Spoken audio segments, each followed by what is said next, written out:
Okay, today we are going to solve the hydrogen atom solution with using Schrodinger's equation.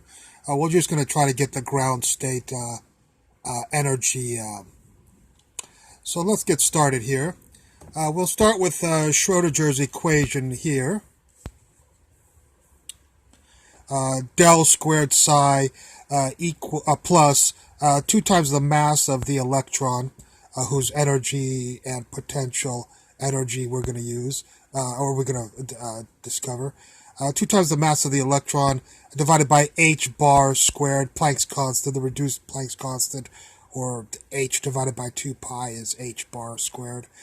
Here's the energy, which we're going to solve for, minus the potential energy close equals 0. So this is a Schrodinger's equation.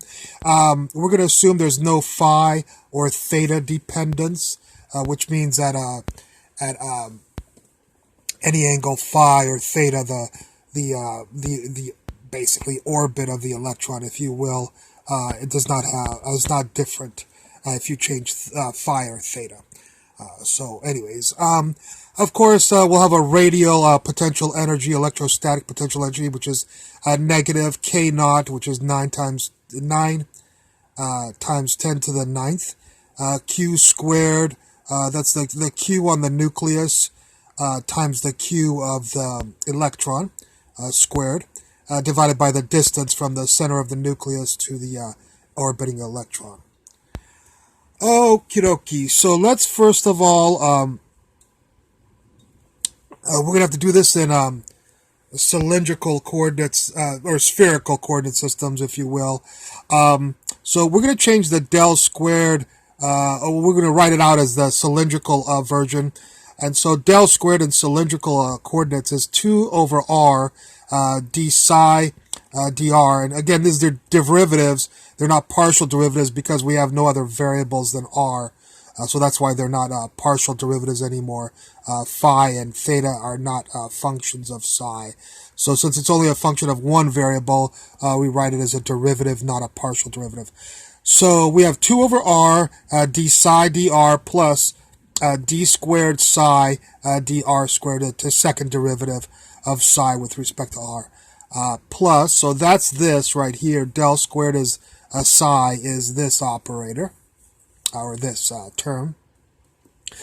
Plus, and then you have the 2me over h bar squared.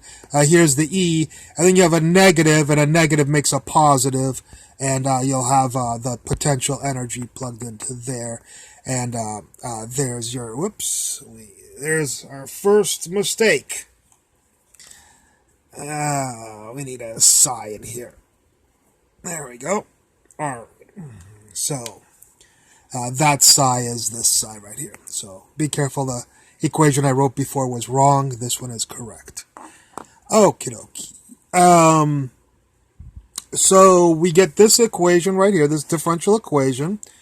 What we're going to do is we'll come over here and say that psi at r equals 0 is some finite amount.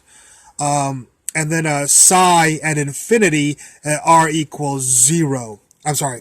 If r equals infinity, psi equals 0. In other words, there's we say in quantum mechanics that there's a very low probability that the electron will be found at infinity.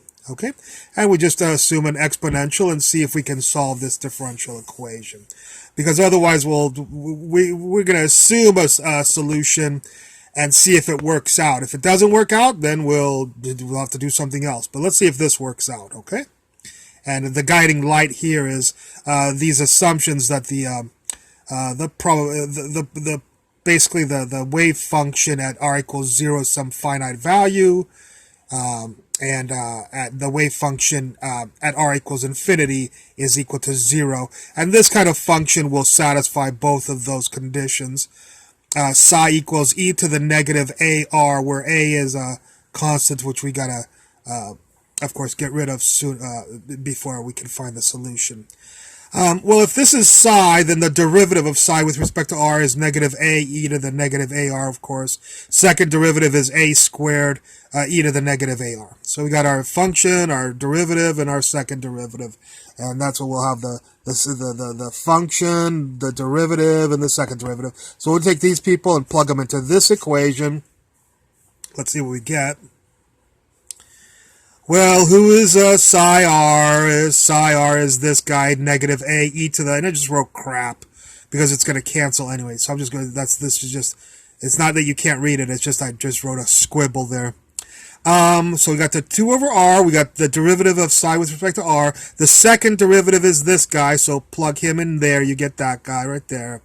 There's the plus, there's the 2m over h bar squared, there's the e, there's the plus, there's this.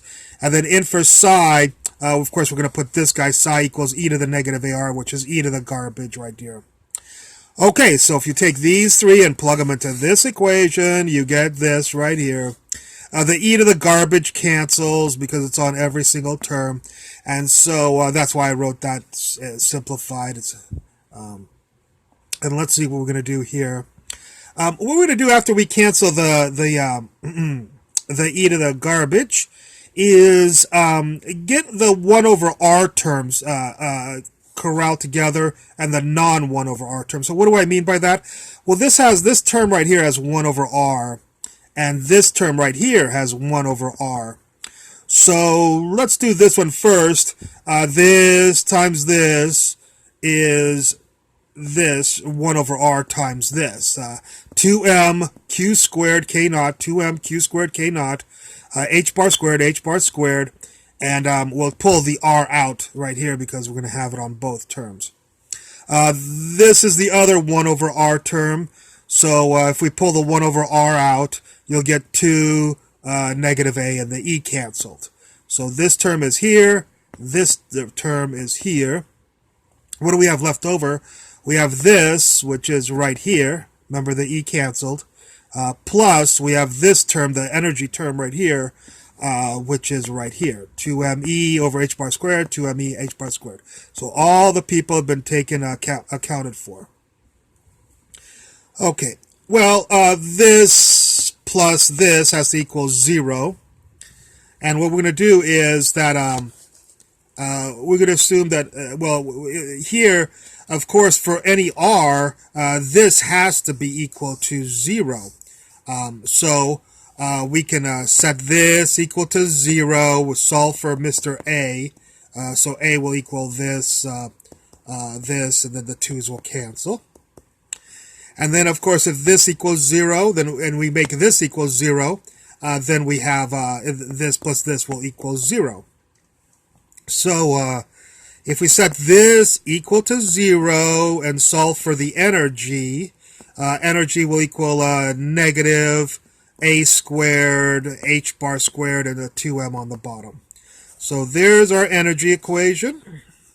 We don't like Mr. A because it's a constant that we just made up, so we have to get rid of Mr. A. And we'll get rid of Mr. A because we have this. A equals all these people. So we'll take these people, plug them in there, and we'll get them right there. So mq squared k naught h bar squared, mq squared k naught h bar squared, and then the quantity has to be squared. There's the negative, there's the h bar squared, there's the 2m right there. So everybody here has been accounted for. And so we get energy equals this. Do a little bit of algebra on that, and we should get this guy right here. We'll just go through it really quickly. Make sure. M squared, M is just going to give you M. Q to the fourth is going to give you Q to the fourth, a negative, of course.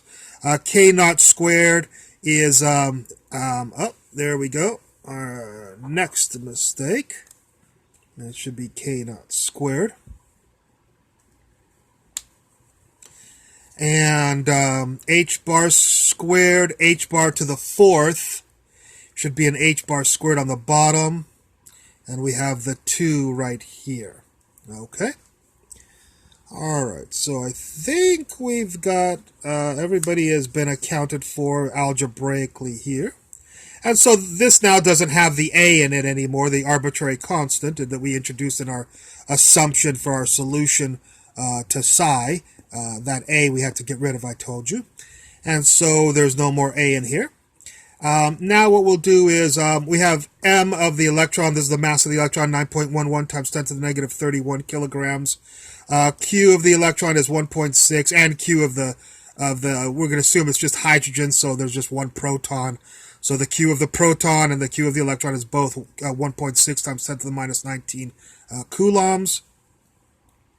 And K naught is 9 times 10 to the 9 Newton meters squared over Coulomb squared.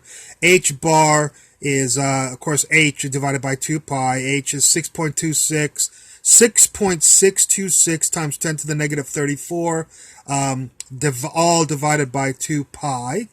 And if you take those people and plug them into here, hopefully we will get and we have to convert it. This will give us, if you put these people in here, you'll get joules. Convert it to electron volts, and you should get the negative 13.6 electron volts there. And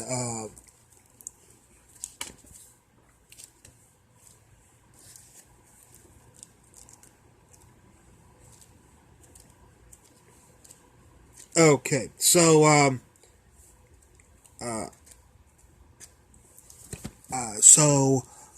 this validates, since this is actually what the experimental value for the ground state energy of a hydrogen is, that validates that this was a fairly accurate assumption for a solution to this differential equation. Okay, well, I hope you enjoyed that lecture. I look forward to any comments at the bottom. Thank you very much for watching this video.